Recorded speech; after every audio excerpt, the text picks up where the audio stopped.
तो देखिए इस प्रॉब्लम का आउटपुट क्या आएगा। ये आपका एक सी प्रोग्राम है कि आप मुझे बता सकते हैं कि सी प्रोग्राम का आउटपुट क्या आएगा। तो देखिए सबसे पहले आपका मेन एग्जीक्यूट होगा। मेन में आपने एक वेरिएबल एक्स डिफाइन किया हुआ है और फिर आपने यहाँ पर इस फंक्शन को कॉल किया है। फंक्शन में यहाँ पर वैल्यू आपने 5 पास किया है और यहाँ पर आपने उस एक्स का एड्रेस पास किया है।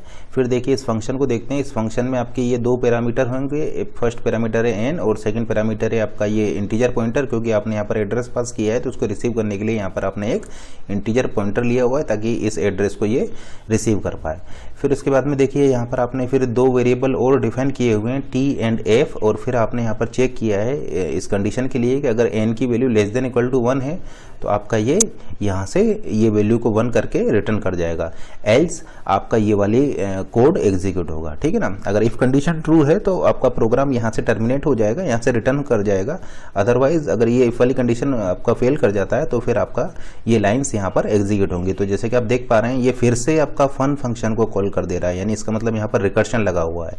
ठीक है ना, क्योंकि ये फन फंक्शन अपने आप को यहाँ पर कॉल कर रहा है, तो ये आपका रिकर्शन है। अब इस रिकर्शन में बेस कंडीशन क्या है। इस रिकर्शन में ये जो है ये आपकी बेस कंडीशन है, ये टर्मिनेटिंग कंडीशन है, यानी ये रिकर्शन आपका ब्रेक होगा जब n की value less than equal to 1 होगा। जैसे कि आप देख पा रहे हैं जब n की value less than equal to 1 होगा उस केस में आपका ये फंक्शन रिकर्सिवली कॉल नहीं कर रहा है और ये यहाँ पर टर्मिनेट कर जा रहा है, यहाँ से रिटर्न कर जा रहा है। तो ये आपका बेस कंडीशन हो जाएगा। तो ये आपकी बेस कंडीशन है जहाँ पर कि आपके रिकर्शन टर्मिनेट करेगा। अब देखिए इस टाइप की प्रॉब्लम्स को आप किस तरीके से सॉल्व करेंगे। लेट से अगर आपको यहाँ पर हम पूछें कि इस प्रोग्राम का आउटपुट क्या होगा तो आप इसको किस तरीके से सॉल्व करेंगे। तो देखिए यहाँ पर चूंकि ये फंक्शन जो है ये अपने आप को कॉल कर रहा है, या ये जो फंक्शन है यहाँ पर रिकर्शन है, क्योंकि फंक्शन जो है वो अपने आप को कॉल कर रहा है, फन अपने आप को कॉल कर रहा है। तो आप ऐसा बोल सकते हैं कि यहाँ पर आपका, तो आप यहाँ पर बोल सकते हैं कि यहाँ पर आपके बहुत सारे, आप यहाँ पर ऐसा बोल सकते हैं कि यहाँ पर ये फन जो है ये आपका मैनी टाइम कॉल होगा। यहाँ पर ये जो फंक्शन फन है ये आपका मैनी टाइम यहाँ पर कॉल होगा।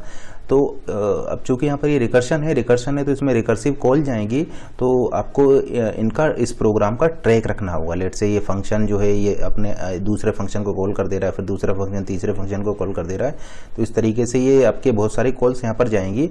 तो आपको क्या करना होगा कि यहाँ पर आपको ट्रैक रखना होगा कि आपका रिकर्सिव कॉल कहाँ से गया है और वो फंक्शन ओवर होने के बाद में आपका कॉल रिटर्न होकर के कहाँ पर आएगा। ठीक है ना। तो इस टाइप के प्रॉब्लम्स को सॉल्व करने के लिए बेस्ट तरीका ये है कि आप इनकी नंबरिंग कर दीजिए।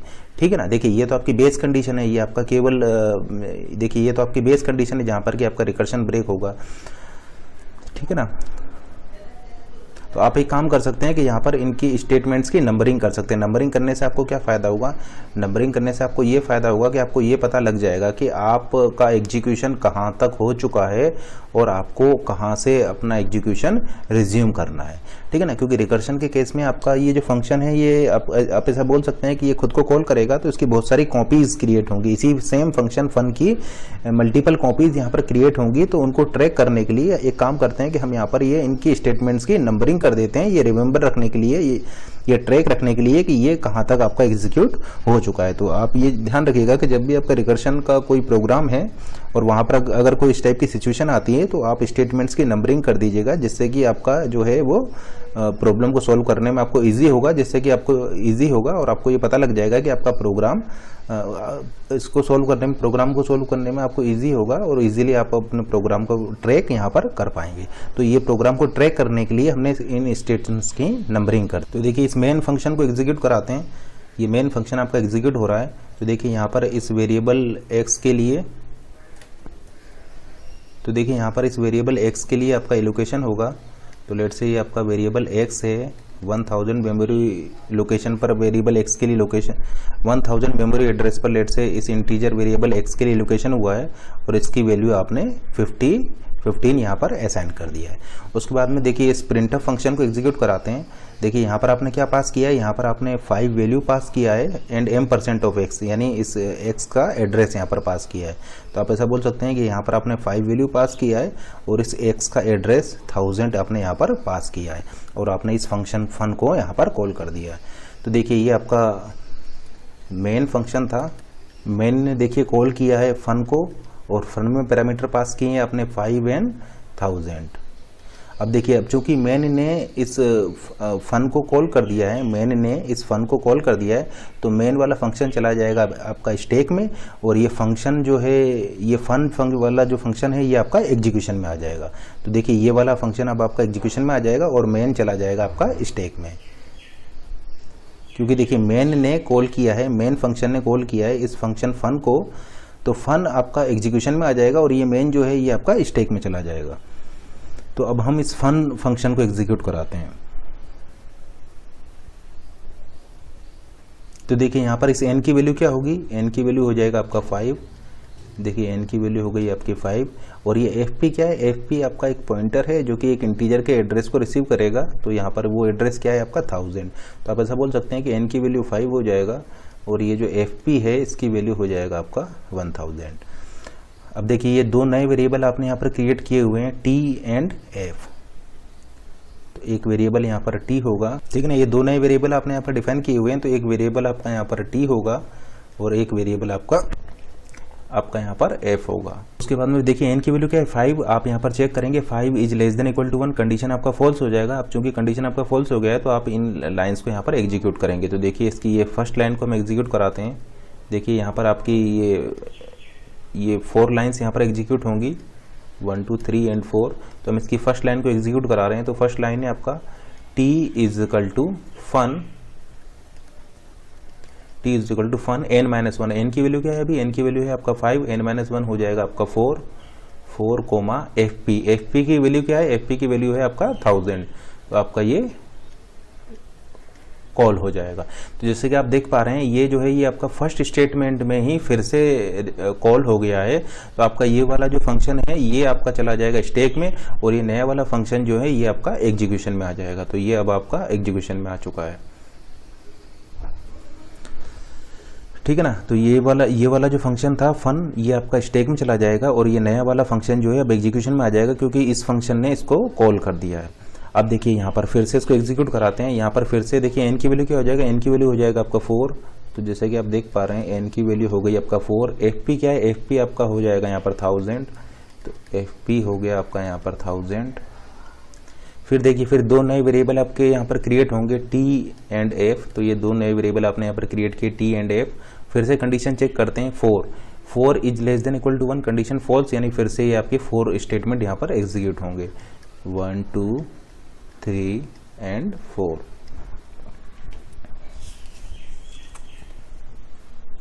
यहाँ पर एक चीज नोट कीजिए कि ये वाला n जो है और ये वाला n जो है ये दोनों अलग अलग है, ठीक है ना। ये वाला जो n था ये आपका वेरिएबल होगा इस फंक्शन का, और ये जो n है ये n आपका वेरिएबल होगा इसके इस वाले फंक्शन का। तो ये n और ये n ये दोनों अलग अलग फंक्शन है, ये वाला n और ये वाला n ये दोनों ही आपके अलग अलग वेरिएबल है। उसी तरीके से ये वाला fp और ये वाला fp ये दोनों डिफरेंट वेरिएबल है। ये वाला fp वेरिएबल है इस फंक्शन का, और ये वाला जो fp वेरिएबल है इस फंक्शन का।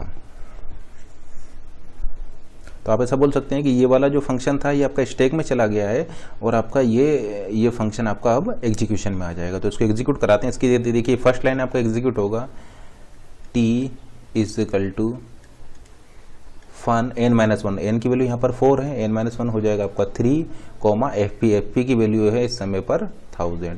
तो जैसे कि आप देख पा रहे हैं इस फंक्शन ने फिर से इस वाले फंक्शन को कॉल कर दिया है। तो ये वाला फंक्शन चला जाएगा स्टैक में और कंट्रोल आ जाएगा आपका इस वाले फंक्शन पर, और ये वाला फंक्शन अब आपका एग्जीक्यूट होने लग जाएगा। तो इस फंक्शन को अब एग्जीक्यूट कराते हैं। देखिए रिकर्शन यहाँ पर लगा हुआ है, तो फंक्शन जो है यहाँ पर आपका कॉल कर रहा है, ठीक है ना। तो ये वाला फंक्शन अब आपका एग्जीक्यूशन में आ जाएगा और ये वाला फंक्शन आपका स्टैक में चला जाएगा, क्योंकि इस फंक्शन ने इस फंक्शन को कॉल कर दिया है। फिर से देखिए इसको एग्जीक्यूट कराते हैं। देखिए यहाँ पर फिर से इसके लिए दो नए वेरिएबल क्रिएट होंगे, n और fp। तो देखिए इस फंक्शन के लिए आपके फिर से ये दो वेरिएबल क्रिएट होंगे, n की वैल्यू यहाँ पर हो जाएगा आपका 3 और fp की वैल्यू हो जाएगा आपका यहाँ पर 1000, ठीक है ना। और फिर ये आपके दो वेरिएबल यहाँ पर क्रिएट होंगे, t और f। तो देखिए एक वेरिएबल t यहाँ पर क्रिएट हुआ है और एक वेरिएबल आपका f क्रिएट हुआ है। फिर से कंडीशन चेक कीजिए, 3 is less than 1, condition false, यानी फिर से 4 स्टेटमेंट आपके यहाँ पर एग्जीक्यूट होंगे। फिर से आपके 4 स्टेटमेंट एग्जीक्यूट होंगे। तो फर्स्ट स्टेटमेंट को एग्जीक्यूट कराते हैं, t is equal to fun n-1, n-1 यानी हो जाएगा ये 2 कोमा 1000। तो जैसे कि आप देख पा रहे हैं फिर से इस फंक्शन ने कॉल कर दिया है इस वाले फंक्शन को, तो ये वाला फंक्शन स्टैक में चला जाएगा और एग्जीक्यूशन में आ जाएगा आपका ये वाला फंक्शन। तो अब इस वाले फंक्शन को हम एग्जीक्यूट कराते हैं। देखिए अब ये वाला फंक्शन एग्जीक्यूट होगा तो फिर से आपके ये दो वेरिएबल यहाँ पर क्रिएट होंगे। तो देखिए एन की वैल्यू क्या हो जाएगा, एन की वैल्यू हो जाएगा 2 और एफ पी की वैल्यू हो जाएगा आपका 1000, ठीक है ना। और ये फिर ये दो नए वेरिएबल क्रिएट होंगे टी और एफ। उसके बाद में फिर आप ये कंडीशन चेक कीजिए, एन की वैल्यू यहाँ पर है 2 यानी 2 is less than equal to 1, condition false, यानी फिर से ये 4 स्टेटमेंट आपके यहाँ पर एग्जीक्यूट होंगे इस वाले फंक्शन के लिए। तो यहाँ पर हम फिर से लिख देते हैं 1 2 3 एंड 4, जहाँ पर कि फर्स्ट स्टेटमेंट को एग्जीक्यूट कराते हैं। T is equal to fun n minus 1, n की वैल्यू यहाँ पर 2 है, n माइनस 1 हो जाएगा आपका 1 कॉमा एफ पी की वैल्यू है 1000। तो जैसे कि आप देख पा रहे हैं इस वाले फंक्शन ने फिर से कॉल कर दिया है इस वाले फंक्शन को, तो ये वाला फंक्शन चला जाएगा स्टैक में और ये वाला फंक्शन आपका एग्जीक्यूशन में आ जाएगा। तो अब हम फन 1 कॉमा 1000 को एग्जीक्यूट कराते हैं। तो देखिए जब ये वाला फंक्शन एग्जीक्यूट होगा तो फिर से ये दो वेरिएबल यहाँ पर क्रिएट होंगे। तो आप ऐसा बोल सकते हैं कि यहाँ पर एन की वैल्यू हो जाएगा 1, एफ पी की वैल्यू हो गई आपका 1000 और ये दो नए वेरिएबल टी और एफ आपके यहाँ पर क्रिएट होंगे। फिर देखिए इस लाइन को हम एग्जीक्यूट कराते हैं, n is less than equal to 1, n की वैल्यू क्या है यहाँ पर, एन की वैल्यू 1 है। तो जैसे कि आप देख पा रहे हैं ये बेस कंडीशन अब यहाँ पर ट्रू हो गया है, क्योंकि एन की वैल्यू यहाँ पर 1 है, n is less than equal to 1 condition true, यानी ये वाला आपका एग्जीक्यूट होने लग जाएगा। तो ठीक है, तो इस बेस कंडीशन को हम एग्जीक्यूट कराते हैं, n is less than equal to 1 condition true, यानी आपको क्या करना है स्टार एफ पी की वैल्यू क्या है 1000, यानी स्टार 1000 इज इक्वल टू 1, आपने यहाँ पर 1 किया हुआ है, यानी 1000 मेमोरी एड्रेस पर जा करके आपको उस वैल्यू को 1 करना है, 1000 मेमोरी एड्रेस पर जा करके उस वैल्यू को 1 करना है। तो आप 1000 मेमोरी एड्रेस पर गए और जा करके उस वैल्यू को अपडेट करके 1 कर दिया, ठीक है ना। उसके बाद में आप यहाँ से रिटर्न कर जा रहे हैं, तो आपने यहाँ से रिटर्न कर जा रहे हैं, तो ये हो गया रिटर्न 1, यानी ये वाला जो फंक्शन था ये आपका यहाँ से रिटर्न कर जाएगा। तो देखिए इसका एग्जीक्यूशन कंप्लीट हो चुका है और ये फंक्शन यहाँ से रिटर्न कर जाएगा। रिटर्न करके कहाँ से जाएगा, रिटर्न करके कहाँ पर जाएगा, रिटर्न करके वहाँ पर जाएगा जहाँ से कि ये कॉल हुआ था। ये कहाँ से कॉल हुआ था, ये आपका यहाँ से कॉल हुआ था। तो आप ऐसा बोल सकते हैं कि ये रिटर्न करके आपका यहाँ पर आएगा, क्योंकि ये आपका यहाँ से कॉल हुआ था, ठीक है ना। तो आप ऐसा बोल सकते हैं कि ये वाला फंक्शन अब स्टैक से पॉप होगा, ये वाला फंक्शन स्टैक से पॉप होगा और एग्जीक्यूशन में आ जाएगा। तो देखिए यहाँ से क्या वैल्यू आ रही है, यहाँ से रिटर्न होकर के वैल्यू आ रही है 1, यानी आप ऐसा बोल सकते हैं कि टी की वैल्यू क्या हो जाएगा, टी की वैल्यू आपके यहाँ पर 1 हो जाएगी, ठीक है ना। देखिए यहाँ से 1 रिटर्न होकर के आ रहा है, तो टी की वैल्यू क्या होगी, टी की वैल्यू आपका यहाँ पर 1 हो जाएगा। तो देखिए यहाँ पर टी की वैल्यू आपका 1 हो चुका है, ठीक है ना, क्योंकि ये क्या रिटर्न करेगा, ये आपका रिटर्न करेगा 1, ठीक है ना। तो ये 1 वैल्यू रिटर्न होकर के यहाँ पर आएगा, तो टी की वैल्यू यहाँ पर हो जाएगी आपकी 1। तो ये देखिए टी की वैल्यू आपका 1 हो चुका है। अब देखिए इस वाले फंक्शन के लिए फन 2 कॉमा 1000 के लिए हम ये सेकंड स्टेटमेंट एग्जीक्यूट कराते हैं, क्योंकि इसका फर्स्ट स्टेटमेंट एग्जीक्यूट हो चुका है। तो देखिए सेकंड स्टेटमेंट क्या है, F is equal to T plus asterisk F P, यानी F is equal to T. देखिए यहाँ पर टी की वैल्यू क्या है, टी की वैल्यू है आपका 1, यानी F is equal to t की वैल्यू क्या है यहाँ पर 1 प्लस एस्ट्रिक एफ पी क्या है आपका 1000, यानी कंटेंट एट दिस एड्रेस 1000, जो कि क्या है आपका 1, यानी F is equal to 1 plus 1, यानी एफ की वैल्यू क्या हो जाएगी, एफ की वैल्यू आपका यहाँ पर 2 हो जाएगी। देखिए फिर से देखते हैं, आपने यहाँ पर लिखा हुआ है F is equal to T plus asterisk F p, ठीक है ना। देखिए सेकेंड स्टेटमेंट है t f is equal to T plus asterisk F P,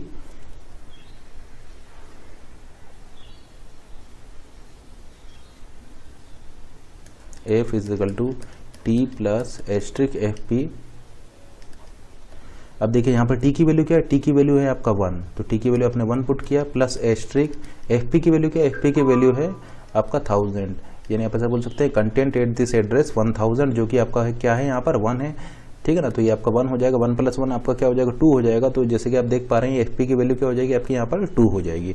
फिर थर्ड स्टेटमेंट एग्जीक्यूट कराते हैं, asterisk F p is equal to t, f p क्या है, एफ पी आपका 1000, यानी asterisk 1000 is equal to t क्या है आपका 1, यानी asterisk 1000 is equal to 1, asterisk 1000 is equal to 1, यानी 1000 एड्रेस पर जाकर के इस वैल्यू को आपको 1 करना है। तो ये 1 फिर से अपडेट होकर के आपका ये 1 हो जाएगा, ठीक है ना। तो ये 1 को फिर से अपडेट करके ओवरराइट करके हमने यहाँ पर 1 कर दिया।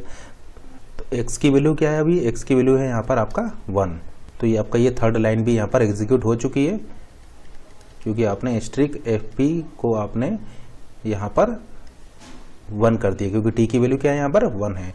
फिर फोर्थ लाइन एग्जीक्यूट कराते हैं, रिटर्न एफ की वैल्यू क्या है यहाँ पर, एफ की वैल्यू है 2, यानी आप यहाँ से 2 को रिटर्न कराएंगे। तो देखिए ये जो फंक्शन था fun2, 1000 ये रिटर्न करेगा 2 को। तो अब ये रिटर्न करके कहाँ पर आएगा, रिटर्न करके वहाँ पर आएगा जहाँ से ये कॉल हुआ था। तो देखिए ये कहाँ से कॉल हुआ था, ये आपका यहाँ से कॉल हुआ था।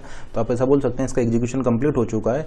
अब ये वाला जो फंक्शन है ये स्टैक से आप पॉप करेंगे और अब ये वाला फंक्शन जो है आपका एग्जीक्यूशन में आ जाएगा। तो देखिए इस वाले फंक्शन के लिए फर्स्ट लाइन आपका एग्जीक्यूट हो चुका है और टी की वैल्यू क्या हो चुकी है, 2 हो चुकी है, क्योंकि इस फंक्शन ने क्या रिटर्न किया, इस फंक्शन ने रिटर्न किया आपका 2।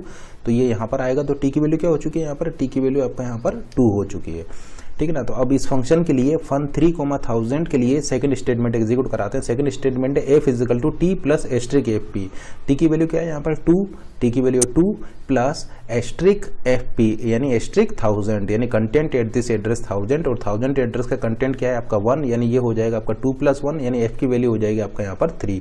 तो देखिए f की वैल्यू हो गई आपका यहाँ पर 3, ठीक है ना, क्योंकि देखिए टी की वैल्यू क्या है, टी की वैल्यू है आपका यहाँ पर 2, टी की वैल्यू है 2 प्लस एस्ट्रिक एफ पी की वैल्यू 1000 यानी 2 प्लस एस्ट्रिक 1000 यानी 2 + 1 = 3। तो एफ की वैल्यू क्या हो गई आपके यहाँ पर, एफ की वैल्यू हो गई यहाँ पर 3।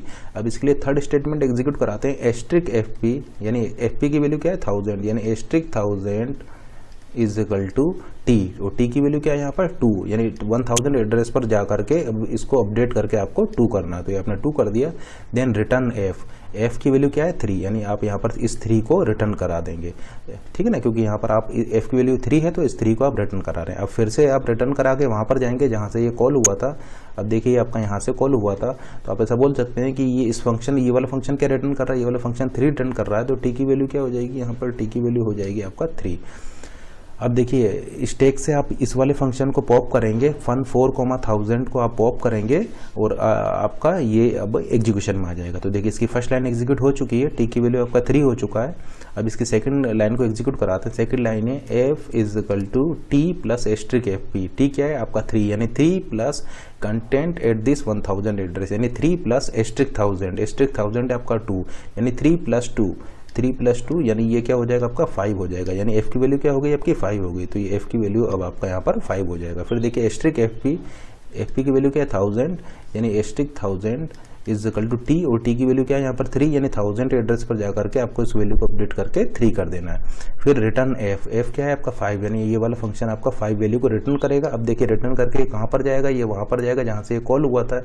ये कहाँ से कॉल हुआ था, ये आपका यहाँ से कॉल हुआ था। तो स्टैक से आप ये स्टैक से आप इसको पॉप करेंगे। देखिए ये आपका कहाँ से कॉल हुआ था, ये आपका कॉल हुआ था यहाँ से, यानी आप ऐसा बोल सकते हैं कि अब आप स्टैक से ये fun5, 1000 को पॉप करेंगे और इसको एग्जीक्यूशन में लाएंगे, ठीक है ना। तो यहाँ पर टी की वैल्यू क्या हो जाएगा, टी की वैल्यू हो गई आपके यहाँ पर 5। देखिए टी की वैल्यू 5 हो गई। अब इसकी सेकंड लाइन एग्जीक्यूट कराते हैं, f =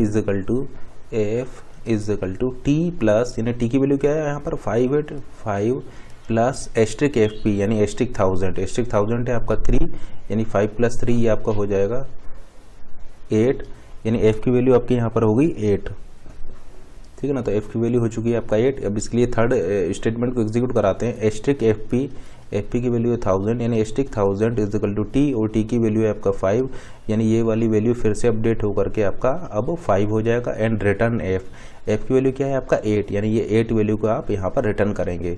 तो जैसे कि आप देख पा रहे हैं ये fun5, 1000 है, ये क्या रिटर्न करेगा, ये आपका 8 रिटर्न करेगा। कहाँ पर रिटर्न करेगा, रिटर्न करेगा इस मेन पर, क्योंकि मेन ने ही इसको कॉल किया था। तो ये 8 वैल्यू रिटर्न होकर के आपका यहाँ पर आ जाएगा। ये जो फंक्शन है ये आपका क्या वैल्यू रिटर्न कर रहा है, ये 8 वैल्यू रिटर्न कर रहा है। तो ये 8 वैल्यू यहाँ पर प्रिंट हो जाएगा। तो आप ऐसा बोल सकते हैं इस प्रोग्राम का आउटपुट क्या आ जाएगा, इस प्रोग्राम का आउटपुट आ जाएगा 8। तो 8 यहाँ पर आपका प्रिंट होगा।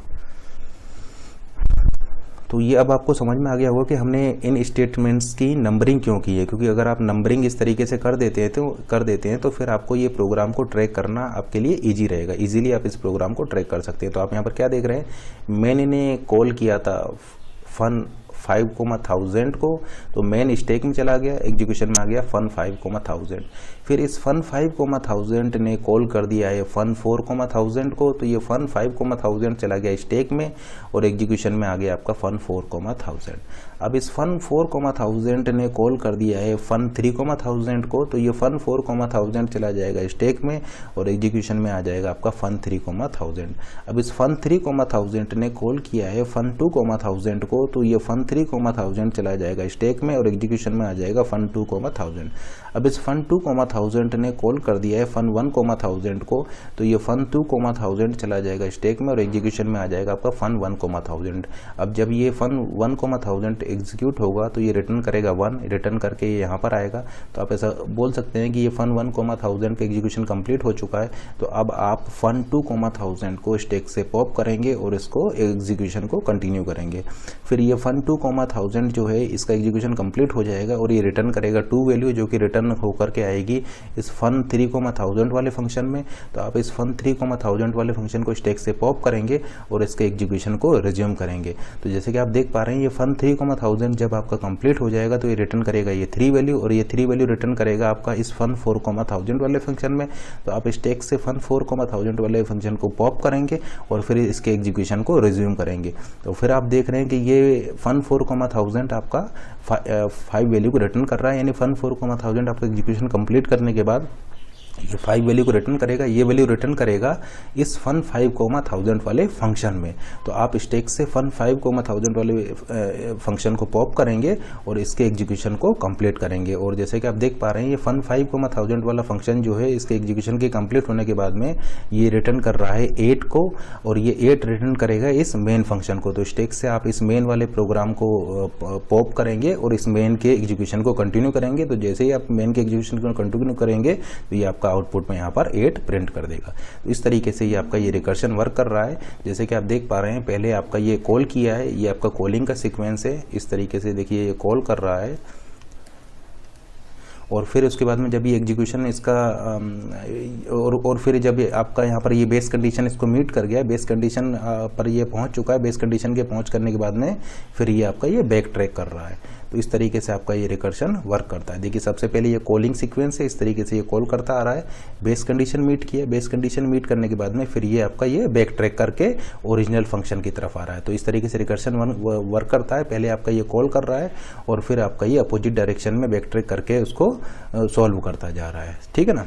तो जैसे कि आप देख पा रहे हैं ये आपका कॉलिंग सीक्वेंस है, इस तरीके से इसने कॉल किया और इस तरीके से वो फंक्शंस आपके कंप्लीट होते जा रहे हैं। तो ये दोनों ही आपके अपोजिट हैं, इसीलिए आप यहाँ पर स्टैक डेटा स्ट्रक्चर का यूज़ करते हैं, क्योंकि देखिए ये वाला सीक्वेंस और ये वाला सीक्वेंस एक दूसरे के अपोजिट है। तो स्टैक में इस आपका ऑर्डर होता है LIFO last in first out. तो इसीलिए आप यहाँ पर रिकर्शन के लिए स्टैक को इम्प्लीमेंट करते हैं, क्योंकि देखिए जो आपका लास्ट इन हुआ है, देखिए ये आपका लास्ट में इन होगा, ये आपका फर्स्ट आउट होगा। ठीक है ना। तो ये लास्ट इन फर्स्ट आउट वाला पॉलिसी यहाँ पर लगा हुआ है रिकर्शन में, इसलिए आप रिकर्शन के केस में स्टैक का यूज़ करते हैं ताकि आप ये लास्ट इन फर्स्ट आउट का एडवांटेज यहाँ पर ले पाएँ। ठीक है ना। क्योंकि देखिए ये जो इस तरीके से आप कॉल करते जा रहे हैं, जैसे जैसे कॉल करते जाएंगे वैसे वैसे स्टैक में पुश होते जाएंगे और आपका ये बेस कंडीशन जब आपको यहाँ पर मिल जाएगा फिर उसके बाद में इसको ये अपोजिट ऑर्डर में आप इसको सॉल्व करते जाएंगे। तो इसलिए आप इसको इम्प्लीमेंट करने के लिए स्टैक की यूज़ करते हैं। अब क्या आप मुझे बता सकते हैं कि इस प्रोग्राम का टाइम कॉम्प्लेक्सिटी क्या होगा? तो देखिए आप ऐसा बोल सकते हैं कि ये जो लाइन है, इन लाइंस को एग्जीक्यूट होने में कांस्टेंट अमाउंट ऑफ टाइम लगेगा, इन लाइंस को एग्जीक्यूट होने में कांस्टेंट अमाउंट ऑफ टाइम लगेगा। लेकिन ये जो कांस्टेंट अमाउंट ऑफ टाइम जो है ये आपको मल्टीपल टाइम लग रहा है। जैसे कि देखिए यहाँ पर कांस्टेंट अमाउंट ऑफ टाइम लगा, यहाँ पर भी लगा, यहाँ पर भी लगा, यहाँ पर भी लगा। तो ये कांस्टेंट अमाउंट ऑफ टाइम आपको कितने बार लगेगा ये डिपेंड करेगा इस एन की वैल्यू पर, क्योंकि देखिए ये वैल्यू आपका 1 से आपका डिक्रीज होती जा रही है। ये 5 था, फिर 4 हुआ, 4 से 3, 3 से 2, 2 से 1 और ये बेस कंडीशन आपको मिल गया। तो जैसे कि आप देख पा रहे हैं यहाँ पर कांस्टेंट टाइम लगा, यहाँ पर कांस्टेंट टाइम लगा। तो ये constant up to n time, यानी आप ऐसे बोल सकते हैं इसकी जो रनिंग टाइम कॉम्प्लेक्सिटी हो जाएगा वो हो जाएगा आपका ऑर्डर ऑफ एन। ठीक है ना। क्योंकि ये आपका एन टाइम एग्जीक्यूट होगा, अप्रोक्सीमेट एन टाइम एग्जीक्यूट होगा और एक बार एग्जीक्यूट होने में इसको कांस्टेंट टाइम लग रहा है, तो एन टाइम एग्जीक्यूट होने में इसको टाइम लग जाएगा बिग O ऑफ एन, यानी इसकी रनिंग टाइम हो गया big O of n. Space complexity क्या हो जाएगा? स्पेस कॉम्प्लेक्सिटी भी हो जाएगा इसका बिग O ऑफ एन, क्योंकि जैसे कि आप देख पा रहे हैं ये एक बार इसको स्टोर कराने में कांस्टेंट स्पेस लगेगा और ये आपका ये एन बार आपका ये स्टोर होगा। ये स्टैक की हाइट यहाँ पर क्या है? स्टैक की हाइट आपका यहाँ पर एन है या ठीक है ना। तो आप ऐसा बोल सकते हैं कि इसकी स्पेस कॉम्प्लेक्सिटी भी आपकी बिग O ऑफ एन होगी। ठीक है ना, क्योंकि देखिए ये जैसे कि आप देख पा रहे हैं यहाँ पर आपका मेन होगा, फिर मेन के बाद में आपका आ गया यहाँ पर फन 5, फिर आपका आ जाएगा फन 4, फिर फन 3, फिर फन 2, ठीक है ना, और फन 2 कॉल कर देगा फन 1 को, और फिर यहाँ से आपका ये रिवर्स ऑर्डर में सॉल्व होना स्टार्ट हो जाएगा। तो अब जैसे कि आप देख पा रहे हैं इसकी जो हाइट है, स्टैक की हाइट जो है ये big O of n order की है। स्टैक की जो डेप्थ है यहाँ पर, या जो आप बोल सकते हैं स्टैक की जो हाइट है वो big O of n order की है, और आपका यहाँ पर एक कांस्टेंट स्पेस लग रहा है, ठीक है ना। देखिए इसको स्टोर कराने में आपको एक कांस्टेंट स्पेस लगेगा, तो आप ऐसा बोल सकते हैं यहाँ पर आपको एक कांस्टेंट स्पेस लगा, यहाँ पर आपको एक कांस्टेंट स्पेस लगा, यहाँ पर भी आपको एक कांस्टेंट स्पेस लगा, और वो कांस्टेंट स्पेस आपको कितना टाइम लगेगा ये डिपेंड करेगा इस स्टैक की हाइट पर, और स्टैक की हाइट आपका यहाँ पर है बिग O ऑफ n, तो आप ऐसा बोल सकते हैं कि इसकी स्पेस कॉम्प्लेक्सिटी भी हो जाएगी बिग O ऑफ n। या फिर आप यहाँ से भी इसको समझ सकते हैं कि जैसे कि आप देख पा रहे हैं यहाँ पर कांस्टेंट स्पेस लगा, यहाँ पर कांस्टेंट स्पेस लगा, यहाँ पर कांस्टेंट स्पेस लगा, तो ऑर्डर ऑफ आप ऐसा बोल सकते हैं कि n टाइम आपको यहाँ पर कांस्टेंट स्पेस लगेगा इसको प्रॉब्लम को सॉल्व करने में, तो इसकी स्पेस कॉम्प्लेक्सिटी हो जाएगी big O of n, time complexity हो जाएगी बिग O ऑफ n। तो डिस्कस करते हैं कि आप मुझे बता सकते हैं कि यहाँ पर इस प्रोग्राम का आउटपुट क्या आएगा, यहाँ पर इस प्रोग्राम का आउटपुट क्या आएगा। तो आप एक चीज़ नोट कीजिए यहाँ पर, लेट से अगर आप लिख देते हैं D is equal to A, B, C, D, E, F, ठीक है ना, तो यहाँ पर D को क्या वैल्यू असाइन करेंगे, D को आप वैल्यू असाइन करेंगे ये लास्ट वाली वैल्यू। अगर आप ब्रैकेट लगा रहे हैं तो फिर D को जो वैल्यू असाइन होगा वो लास्ट वाली वैल्यू असाइन होगा, यानी आप ऐसा बोल सकते हैं कि D की वैल्यू होगी इस F की वैल्यू के इक्वल। तो आप ये ध्यान रखिएगा कि अगर ये आप ये ब्रैकेट का यूज़ कर रहे हैं तो फिर आपका यहाँ पर लास्ट वैल्यू यहाँ पर आपका असाइन होगा, यानी लास्ट वैल्यू क्या है, लास्ट वैल्यू आपका F है, तो D की वैल्यू यहाँ पर F होगी। लेकिन अगर आप लेट से यहाँ पर ब्रैकेट यूज नहीं करते हैं, आप यहाँ पर यूज़ करते हैं D is equal to A, B, C, D, E, F, ठीक है ना, लेट से आप ये ब्रैकेट यहाँ पर यूज़ नहीं कर रहे हैं तो फिर उस केस में ये आपकी फर्स्ट वैल्यू आपका यहाँ पर असाइन होगा, यानी अब इस केस में D की वैल्यू क्या होगी, D की वैल्यू A हो जाएगी जो कि फर्स्ट वैल्यू हो गई। तो विदाउट ब्रैकेट आप यहाँ पर फर्स्ट वैल्यू को असाइन करेंगे, और अगर आप ब्रैकेट यूज़ कर रहे हैं तो आप यहाँ पर लास्ट वैल्यू को यहाँ पर असाइन करेंगे। अब इस प्रोग्राम को देखते हैं, देखिए यहाँ पर आपका A की वैल्यू क्या है, A की वैल्यू 3 है, B की वैल्यू 5 है, आपने लिखा हुआ है यहाँ पर C is equal to A, B, यानी इस केस में आपकी फर्स्ट वैल्यू आप असाइन करेंगे, यानी C की वैल्यू क्या हो जाएगा, C की वैल्यू हो गई यहाँ पर 3। अब चूंकि आपने ब्रैकेट यहाँ पर लगा दिया है तो अब आप ब्रैकेट के केस में लास्ट वैल्यू को असाइन करेंगे, तो यहाँ पर D की वैल्यू क्या हो जाएगा, D की वैल्यू हो जाएगा आपका 5, तो यहाँ पर क्या प्रिंट होगा, आपका प्रिंट होगा 3, 5, तो आउटपुट आपका आ जाएगा 3, 5, तो 3, 5 आपका यहाँ पर प्रिंट होगा। अब देखिए इस प्रोग्राम को देखते हैं, क्या मुझे बता सकते हैं कि इस प्रोग्राम का आउटपुट क्या आएगा। देखिए यहाँ पर हमने स्टैटिक वेरिएबल को यहाँ पर यूज़ किया है, ये स्टैटिक इंट वेर 5, यानी वेर जो है ये किस टाइप का वेरिएबल है, ये आपका स्टैटिक इंटीजर टाइप का वेरिएबल है। स्टैटिक इंटीजर में आप एक चीज़ का ध्यान रखिएगा कि स्टैटिक वेरिएबल आपका केवल 1 टाइम इनिशियलाइज होते हैं, ठीक है ना, स्टैटिक वेरिएबल्स आपका केवल 1 टाइम इनिशियलाइज होंगे पूरे लाइफ टाइम में, तो आप ऐसा बोल सकते हैं। और स्टैटिक वेरिएबल के लिए केवल 1 टाइम मेमोरी एलोकेट होगी, ठीक है ना। तो स्टैटिक वेरिएबल के केस में आप ये 3 चीज़ें नोट कीजिए। फर्स्ट है आपका कि स्टैटिक वेरिएबल आपका केवल 1 टाइम इनिशियलाइज होंगे, 1 टाइम इनिशियलाइज होंगे। और सेकंड है कि स्टैटिक वेरिएबल्स के लिए केवल आप 1 टाइम मेमोरी एलोकेट करेंगे। एंड थर्ड है कि रिकर्सिव कॉल्स में आपका जो स्टैटिक वेरिएबल्स हैं वो अपनी वैल्यू को प्रिजर्व रखते हैं, ठीक है ना, यानी जब आप रिकर्सिव कॉल करेंगे तो उस केस में जो स्टैटिक वेरिएबल होगा वो आपका अपनी वैल्यू को प्रिजर्व रखेगा। तो आप ऐसा बोल सकते हैं static variable is the one which initialise only once in its lifetime, so only 1 time memory will be created for this static variable. फिर से रिपीट कर देते हैं, static variable is the one which initialise only once in its lifetime, so only 1 time memory will be created for this variable। अब देखिए यहाँ पर फिर से आपने रिकर्शन को कॉल किया है, तो आप ऐसा बोल सकते हैं कि ये जो स्टैटिक वेरिएबल है इसका इनिशियलाइजेशन केवल 1 टाइम होगा, इसके लाइफ टाइम में केवल इसका इनिशियलाइजेशन 1 टाइम होगा, और इसके लिए मेमोरी एलोकेट भी आपका 1 टाइम ही होगा, और रिकर्सिव कॉल्स में आपका ये अपनी वैल्यू को प्रिजर्व रखेगा। तो देखिए इस मेन को हम एग्जीक्यूट कराते हैं। यहाँ पर एक चीज़ और नोट कीजिए, यहाँ पर आपने पोस्ट डिक्रीमेंट किया हुआ है, यहाँ पर आपने ये पोस्ट डिक्रीमेंट किया हुआ है। तो देखते हैं इस प्रोग्राम का आउटपुट क्या आता है। तो लेट से ये आपका स्टैटिक वेरिएबल है वेर, ये वेर जो है आपका एक स्टैटिक वेरिएबल है, एंड लेट से मेमोरी 1000 एड्रेस पर आपने इसको एलोकेशन किया है, ठीक है ना। 1000 मेमोरी एड्रेस पर इस स्टैटिक वेरिएबल का एलोकेशन हुआ है और इसकी वैल्यू क्या है, इसकी वैल्यू है 5, यानी आपने इसको 5 से इनिशियलाइज किया हुआ है। अब इसको मेन वाले फंक्शन को एग्जीक्यूट कराते हैं। देखिए ये मेन आपका एग्जीक्यूट हो रहा है, तो ये एलोकेशन होगा इस स्टैटिक वेरिएबल के लिए। फिर आप यहाँ पर प्रिंट करा रहे हैं, तो देखिए यहाँ पर आपका क्या प्रिंट होगा, आपका आउटपुट में यहाँ पर क्या प्रिंट होगा। देखिए वेयर की वैल्यू 5 है, वेयर की वैल्यू अभी 5 है, आपने पोस्ट डिक्रीमेंट किया हुआ है, तो आप ऐसा बोल सकते हैं कि वेयर की वैल्यू जो है वो यहाँ पर अभी क्या प्रिंट होगी, यहाँ पर वेयर की वैल्यू आपका 5 प्रिंट होगी। तो आप ऐसा बोल सकते हैं कि यहाँ पर आपका ये 5 जो है ये प्रिंट हो जाएगा। तो लेट से हम यहाँ पर आउटपुट लिख रहे हैं, तो आउटपुट में देखिए आपका 5 प्रिंट हो चुका है और ये पोस्ट डिक्रीमेंट है, तो इसके बाद में आपका इसकी वैल्यू डिक्रीमेंट होकर के 4 हो जाएगा। तो देखिए 5 से वैल्यू डिक्रीमेंट होकर के आपका यहाँ पर 4 हो जाएगा। फिर देखिए आपने यहाँ पर कॉल किया है इफ़ वेयर, वेयर की वैल्यू क्या है अभी, वेयर की वैल्यू है आपका 4, यानी यहाँ से कॉल जाएगा इफ़ 4। अब ऑलरेडी हम आपको बता चुके हैं कि आपका इफ़ के अंदर अगर आप 0 देते हैं तो वो फॉल्स होता है। इफ़ 0 आपका फॉल्स है, इसके अलावा आप कुछ भी दीजिए वो आपका ट्रू होता है। यानी आप इफ़ -1 देंगे वो भी आपका ट्रू है, इफ़ +1 देंगे वो भी ट्रू है, इफ़ +2 भी ट्रू है, इफ़ -2 भी ट्रू है। केवल इफ़ 0 आपका फॉल्स होता है, इसको छोड़ करके बाकी सभी आपके यहाँ पर ट्रू होते हैं। इसका मतलब ये जो इफ़ 4 है ये आपका ट्रू हो जाएगा, ठीक है ना। तो इफ़ 4 जो है ये आपका ट्रू हो जाएगा, यानी कंडीशन आपका ट्रू हो गया। अब चूंकि ये कंडीशन ट्रू हो गया है तो आपका ये मेन जो है रिकर्सिवली कॉल हो जाएगा। तो फिर से आपका ये मेन यहाँ पर कॉल हो चुका है क्योंकि ये कंडीशन आपका यहाँ पर ट्रू है। तो जैसे कि आप देख पा रहे हैं यहाँ पर आपका ये जो स्टेटमेंट देखिए यहाँ पर हमने पैरेंथेसिस नहीं लगाया है, तो बाय डिफ़ॉल्ट ये 1 जो स्टेटमेंट होता है ये इसमें इंक्लूडेड होता है, ठीक है ना।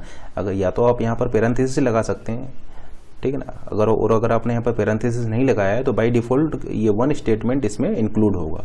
तो आप ऐसा बोल सकते हैं कि ये जो मेन जो है ये आपका एग्जीक्यूट होगा अगर ये कंडीशन आपका ट्रू होगा। अगर ये कंडीशन फॉल्स है तो फिर आपका ये मेन जो है एग्जीक्यूट नहीं होगा, ठीक है ना। तो मेन कब एग्जीक्यूट होगा, मेन आपका एग्जीक्यूट होगा जब ये वाली कंडीशन आपका ट्रू होगा, क्योंकि आपने यहाँ पर पैरेंथेसिस नहीं लगाए हैं। तो बाय डिफ़ॉल्ट ये एक स्टेटमेंट आपका इसमें इंक्लूडेड रहेगा, 1 स्टेटमेंट यहाँ पर इसमें इंक्लूड रहेगा। तो देखिए ये कंडीशन ट्रू हो गया, यानी मेन कॉल हो गया। अब देखिए फिर से मेन आपका कॉल हुआ है। अब देखिए हमने आपको क्या बताया था कि स्टैटिक वेरिएबल आपका केवल 1 टाइम इनिशियलाइज होते हैं, तो ये आपका फिर से री इनिशियलाइज नहीं होगा क्योंकि ये आपका केवल 1 टाइम इनिशियलाइज होंगे और इसके लिए मेमोरी भी आपका केवल 1 टाइम क्रिएट होगी, यानी 1 टाइम मेमोरी एलोकेट होगी और 1 टाइम ही ये इनिशियलाइज होंगे। और ड्यूरिंग रिकर्सिव कॉल्स ये अपनी वैल्यू को प्रिजर्व रखेंगे, यानी आप ऐसा बोल सकते हैं कि ये जो रिकर्सिव कॉल गया है, मैंने मेन को कॉल किया है, इसमें आपका ये जो इस स्टैटिक वेरिएबल की वैल्यू जो है ये अपनी वैल्यू को प्रिजर्व रखेगा और यहाँ पर भी इसकी वैल्यू 4 ही रहेगी।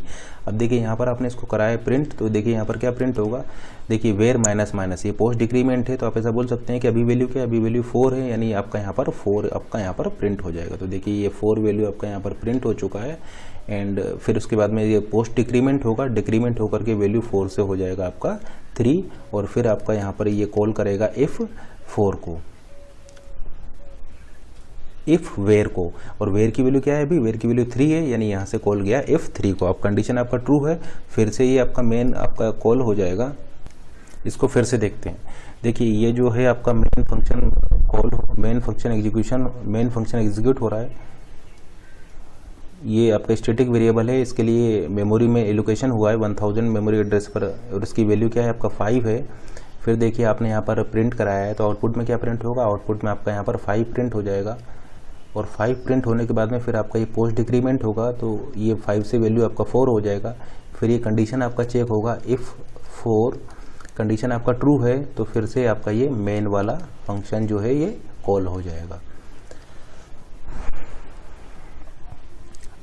अब देखिए ये चूंकि आपका स्टैटिक वेरिएबल है तो आप ऐसा बोल सकते हैं कि इसके लिए केवल 1 टाइम मेमोरी एलोकेट होगी और ये केवल 1 टाइम ही इनिशियलाइज होगा और ड्यूरिंग रिकर्सिव कॉल ये अपनी वैल्यू को प्रिजर्व रखेगा, यानी यहाँ पर भी इस वेयर की वैल्यू क्या होगी, इस वेयर की वैल्यू यहाँ पर भी आपका 4 ही रहेगा क्योंकि ये रिकर्सिव कॉल्स में अपनी वैल्यू को प्रिजर्व रखेगा।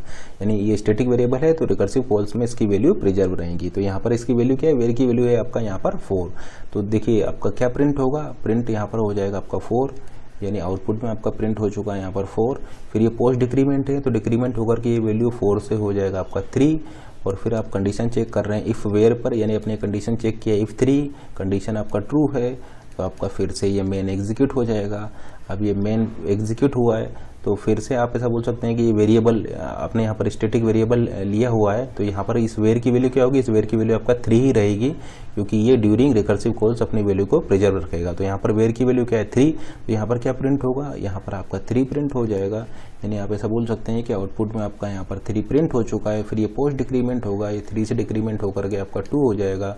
और कंडीशन आप यहाँ पर चेक करेंगे इफ़ 2 के लिए कंडीशन आपका ट्रू है तो फिर से आपका ये मेन कॉल हो जाएगा। अब देखिए ये मेन आपका यहाँ पर कॉल हो गया। अब फिर यहाँ पर जब ये मेन कॉल होगा तो इसमें वेयर की वैल्यू क्या है, वेयर की वैल्यू है आपका यहाँ पर 2, क्योंकि ड्यूरिंग रिकर्सिव कॉल्स ये वैल्यू को प्रिजर्व रखेगा। यानी यहाँ पर वेयर की वैल्यू 2 है तो क्या प्रिंट होगा, यहाँ पर आउटपुट में आपका यहाँ पर 2 प्रिंट हो जाएगा। तो आप ऐसा बोल सकते हैं कि यहाँ पर आपका आउटपुट में 2 प्रिंट हो गया। फिर ये इफ़ वाला स्टेटमेंट एग्जीक्यूट होगा इफ़। अब देखिए आपका ये पोस्ट डिक्रीमेंट होगा तो ये वैल्यू 2 से डिक्रीमेंट होकर के आपका 1 हो जाएगा। और आप यहाँ पर चेक करेंगे इफ़ 1 पर, अब चूँकि कंडीशन आपका ट्रू है तो फिर से आपका ये मेन वाला जो फंक्शन है ये आपका कॉल हो जाएगा। तो आपका ये मेन वाला फंक्शन यहाँ पर कॉल हो जाएगा। अब देखिए यहाँ पर वेयर की वैल्यू क्या होगी, वेयर की वैल्यू 1 होगी, क्योंकि ये ड्यूरिंग रिकर्सिव कॉल्स अपनी वैल्यू को प्रिजर्व रखेगा। तो यहाँ पर आपका क्या प्रिंट होगा, यहाँ पर आपका 1 प्रिंट हो जाएगा। यानी आप ऐसा बोल सकते हैं कि आउटपुट में आपका यहाँ पर 1 प्रिंट हो जाएगा।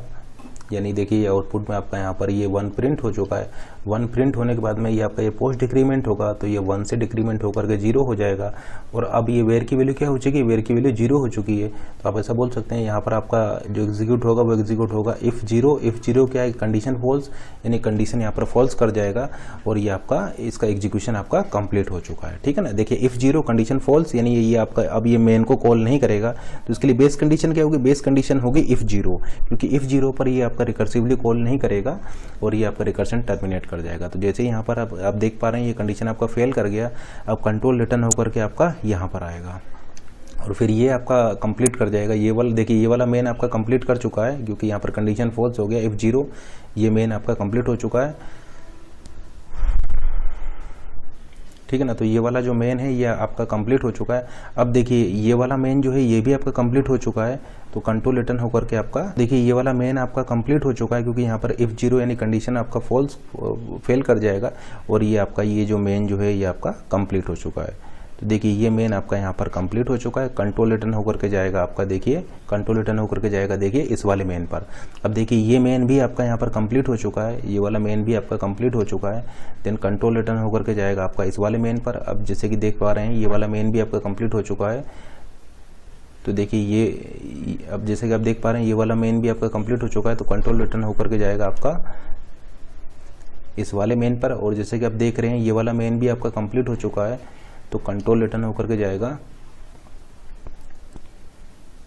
आपके इस वाले मेन पर और ये वाला मेन भी अब आपका यहाँ पर कंप्लीट हो चुका है। तो इस तरीके से ये आपका एग्जीक्यूशन यहाँ पर कंप्लीट हो जाएगा। तो आउटपुट आपका यहाँ पर क्या आएगा, इस प्रोग्राम का आउटपुट आपका आएगा 5 4 3 2 1। तो ये इसका इस प्रोग्राम को जब आप एग्जीक्यूट करेंगे तो आउटपुट में आपको ये मिलेगा 5 4 3 2 1 आपका प्रिंट होगा यहाँ पर। अब इस प्रोग्राम को देखते हैं। देखिए यहाँ पर आपका क्या प्रिंट करेगा, ये वाला प्रोग्राम आपका क्या प्रिंट करेगा। अगेन यहाँ पर हमने एक स्टैटिक वेरिएबल लिया हुआ है। तो देखिए इस मेन को हम एग्जीक्यूट कराते हैं। ये देखिए ये मेन को हम एग्जीक्यूट करा रहे हैं। अब देखिए static int i is equal to 5, यानी इस वेरिएबल i के लिए आपका यहाँ पर एलोकेशन होगा। ये किस टाइप का वेरिएबल है, ये स्टैटिक वेरिएबल है। 1 टाइम इनिशियलाइजेशन होगा और 1 टाइम मेमोरी लोकेशन होगा और ये ड्यूरिंग रिकर्सिव कॉल्स अपनी वैल्यू को प्रिजर्व रखेगा। तो इसकी वैल्यू क्या है, इनिशियल वैल्यू है इसका 5। अब जैसे कि आप देख पा रहे हैं यहाँ पर आपने प्री डिक्रीमेंट किया है, यहाँ पर आपने प्री डिक्रीमेंट किया है, यानी ये वैल्यू 5 से डिक्रीमेंट होकर के 4 हो जाएगा। और फिर आप यहाँ पर चेक कर रहे हैं इफ़ 4 के लिए। तो इफ़ 4 क्या हो जाएगा, क्योंकि देखिए यहाँ पर आपने प्री डिक्रीमेंट किया है तो ये वैल्यू डिक्रीमेंट होकर के 4 हो जाएगा। और फिर आप चेक कर रहे हैं इफ़ 4 के लिए। अगेन देखिए ये कंडीशन अगर आपका ट्रू होगा, इफ़ के अंदर वाली कंडीशन ट्रू होगी तो आपके ये दो स्टेटमेंट एग्जीक्यूट होंगे, और अगर ये इफ़ वाली कंडीशन आपका फॉल्स कर जाएगा तो फिर आपका ये रिटर्न कर जाएगा। तो आप जैसे कि यहाँ पर देख पा रहे हैं, यहाँ पर बेस कंडीशन क्या होगी, बेस कंडीशन अगेन आपका यहाँ पर होगी इफ़ जीरो, यानी इफ़ जीरो पर आपका ये रिटर्न कर जाएगा, अदरवाइज ये आपका ये इसको रिकर्सिवली कॉल करेगा। तो अब चूंकि यहाँ पर फिर से रिकर्सिवली कॉल कर रहा है तो आपको ट्रैकिंग करने के लिए, इसको ट्रैक रखने के लिए हम इसको नंबर कर देते हैं, 1 और 2 नंबरिंग हमने कर दिया है। अब देखिए इफ़ 4 यानी कंडीशन आपका ट्रू है, तो कंडीशन ट्रू है तो फिर से ये दो स्टेटमेंट आपके यहाँ पर एग्जीक्यूट होंगे। तो फर्स्ट स्टेटमेंट जब इस वाले मेन का एग्जीक्यूट हो रहा होगा तो यहाँ पर इसको क्या करेगा, ये फिर से इसको रिकर्सिव कॉल कर देगा। तो देखिए ये रिकर्सिव कॉल इसको कर दिया है।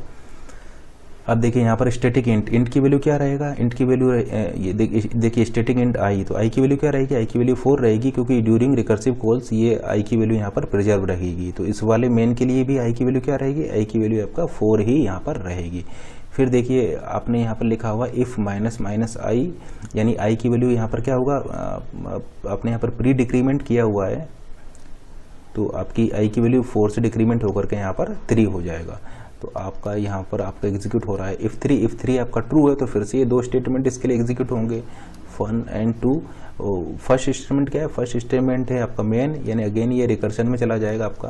तो देखिए ये फिर से आपका रिकर्शन में चला जाएगा। अब यहाँ पर ये जो मेन जो एग्जीक्यूट हो रहा है, इस वाले मेन के लिए इस आई की वैल्यू क्या होगी, आई की वैल्यू आपका 3 रहेगी, क्योंकि ड्यूरिंग रिकर्सिव कॉल्स ये वैल्यू को अपना प्रिजर्व रखेगा। तो यहाँ पर देखिए आई की वैल्यू 3 है, फिर आप इसको एग्जीक्यूट कराइए माइनस माइनस आई, यानी आई की वैल्यू आपका प्री डिक्रीमेंट होगी, तो प्री डिक्रीमेंट होगी तो 3 से ये 2 हो जाएगा।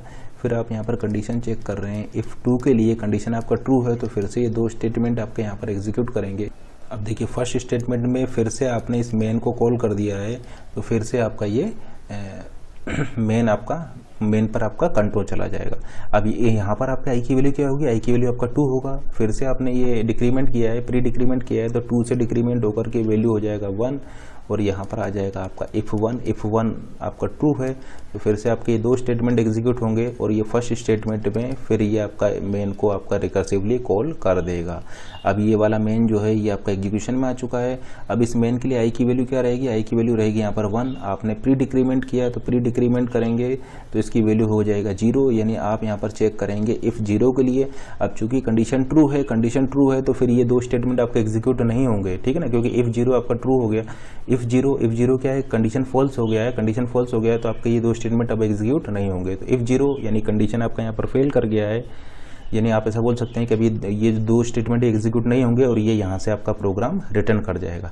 अब देखिए आप यहाँ पर जैसे कि देख पा रहे हैं, अब आई की वैल्यू क्या है, आई की वैल्यू हो चुकी है इस समय पर 0 आया, क्योंकि आई स्टैटिक वेरिएबल है, 1 टाइम इसके लिए एलोकेशन होगा, 1 टाइम इनिशियलाइजेशन होगा, और ड्यूरिंग फंक्शन कॉल ये अपनी वैल्यू को प्रिजर्व रखेगा। तो आई की वैल्यू क्या है, अभी 0 है, ठीक है ना, आई की वैल्यू अब क्या हो चुकी है, 0 हो चुकी है। अब देखिए ये वाला मेन जो है ये आपका टर्मिनेट कर जाएगा, क्योंकि इफ़ 0 कंडीशन आपका फॉल्स हो गया, कंडीशन फॉल्स हो गया तो ये दो स्टेटमेंट एग्जीक्यूट नहीं होंगे, यानी ये वाला जो मेन जो है इसका एग्जीक्यूशन आपका कंप्लीट हो चुका है, ठीक है ना। तो अब आपका एग्जीक्यूशन में आ जाएगा ये वाला मेन, एग्जीक्यूशन में ये वाला मेन आ जाएगा और इसका ये, ठीक है ना, तो ये आपका कंप्लीट हो चुका है। अब एग्जीक्यूशन में आ जाएगा आपका ये वाला मेन, और इसके लिए ये सेकंड लाइन आपका एग्जीक्यूट होगा। सेकंड लाइन है आपका प्रिंट आई, यानी आप आई को प्रिंट करा रहे हैं तो यहाँ पर क्या प्रिंट होगा, यहाँ पर आपका देखिए सेकंड लाइन में 0 प्रिंट हो जाएगा, क्योंकि आई की वैल्यू क्या है, आई की वैल्यू है 0, यानी आप ऐसा बोल सकते हैं कि अब आपका यहाँ पर आउटपुट में 0 प्रिंट हो जाएगा, ठीक है ना, क्योंकि आई की वैल्यू 0 है। उसके बाद ये वाला जो मेन है, ये वाला मेन भी आपका कंप्लीट हो चुका है, तो कंट्रोल रिटर्न होकर के आ जाएगा आपका इस वाले मेन में। इस वाले मेन के लिए आपका सेकंड लाइन एग्जीक्यूट होगा, सेकंड लाइन में है प्रिंट आई की वैल्यू है 0, यानी आपका यहाँ पर 0 प्रिंट हो जाएगा। तो देखिए फिर से आपका 0 प्रिंट हो चुका है। अब देखिए आपका ये वाला जो मेन है, ये मेन आपका कंप्लीट हो चुका है, कंट्रोल रिटर्न होकर के आपका आ जाएगा इस वाले मेन में। इस वाले मेन के लिए फिर ये दूसरी लाइन एग्जीक्यूट होगा, प्रिंट आई की वैल्यू आपका क्या है 0, यानी अगेन आपका यहाँ पर 0 प्रिंट हो जाएगा। तो देखिए फिर से आपका यहाँ पर 0 प्रिंट होगा, और ये वाला मेन जो है इसका एग्जीक्यूशन अब आपका कंप्लीट हो चुका है, तो आपका कंट्रोल रिटर्न होकर के आ जाएगा आपका इस वाले मेन पर, ठीक है ना। ये वाला मेन आपका कंप्लीट हो चुका है, ठीक है ना, ये वाला मेन आपका कंप्लीट हो चुका है, तो कंट्रोल रिटर्न होकर के आ जाएगा आपका इस ओरिजिनल फंक्शन मेन पर। तो इस मेन के लिए आपका सेकंड लाइन एग्जीक्यूट होगा। सेकंड लाइन क्या है आपका प्रिंट आई, यानी फिर से आपका यहाँ पर ये 0 प्रिंट होगा, तो आउटपुट में आपका यहाँ पर 0 प्रिंट होगा, एंड देन आपका ये वाला जो मेन जो है ये भी आपका एग्जीक्यूशन इसका कंप्लीट हो जाएगा। तो जैसे कि आप देख पा रहे हैं यहाँ पर क्या प्रिंट होगा आपका, first time 0, second time 0, third time 0 and fourth time 0, यानी आउटपुट में आपके यहाँ पर 4 0 यहाँ पर प्रिंट होंगे। तो हम लोगों ने यहाँ पर क्या देखा, हमने देखा कि static variable is the one, static variable is the one which is static variable is the one for which memory is created only once in the entire program, and static variable is the one for which memory is created only once in the entire program. Static variable के लिए केवल one time memory create होगी। तो आपका यहाँ पर output क्या आ जाएगा, आउटपुट आपका आ जाएगा 0 0 0 0, 4 टाइम आपका यहाँ पर 0 प्रिंट